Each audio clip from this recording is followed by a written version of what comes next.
जैसे कि डंपिंग का सीधा मतलब है कि कोई चीज यहाँ पर बहुत सी चीजें हैं, यहाँ पर पटक देना, इसको यानी जैसे डंप कहते हैं, तो इसी से वर्ड निकला है कि डंपिंग करना। तो अब क्या होता है कि देश जो है, कई देश जो है अपने यहाँ का सामान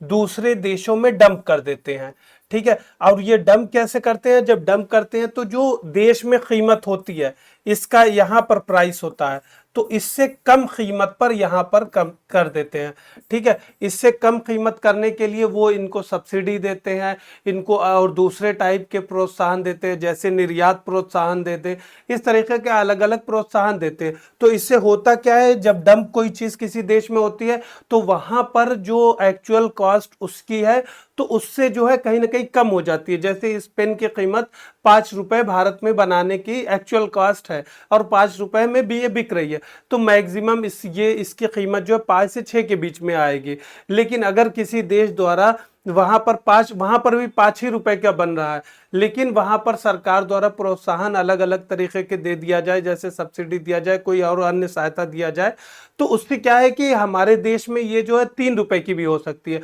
तो 3 रुपए की अगर हो जाएगी, तो इससे क्या है कि हमारे देश के जो लोकल उद्योग है, यानी मतलब घरेलू उद्योग है, जिसमें एमएसएमई सेक्टर बहुत ज्यादा प्रभावित होता है, तो उस पर जो है डायरेक्ट इसका असर पड़ेगा, और फिर वो मार्केट से बाहर हो जाएंगे, क्योंकि उनका जो है लागत जो है वही नहीं निकल पाएगा, तो मुनाफे की बात तो छोड़ ही दीजिए। तो इससे बचने के लिए सरकार क्या होती है कि जो अब ये डंप हुआ, तो जो 3 रुपए हुआ, तो इस पर एंटी डंपिंग ड्यूटीज लगा के, यानी कि मतलब गैर प्रतिकारी शुल्क जो है इसके, कि इसका जो मतलब असर है, इसको समाप्त करने के लिए इस पर शुल्क लगा के फिर इसका कीमत जो है उतना ही कर देती है जितना एक्चुअल होना चाहिए। तो यह है एंटी डंपिंग ड्यूटीज के पीछे कॉन्सेप्ट, कि एंटी डंपिंग ड्यूटीज क्यों लगाया जाता है, जिससे घरेलू उद्योगों की सुरक्षा हो सके, और किसी दूसरे देशों द्वारा जो है किसी चीज का जो डंप किया जा रहा है माल का, वो उससे रोका जा सके। दूसरा क्या है, इसके तहत जो है कई देश जो है मोनोपोली या किसी क्षेत्र में एकाधिकार के लिए भी ऐसा करते हैं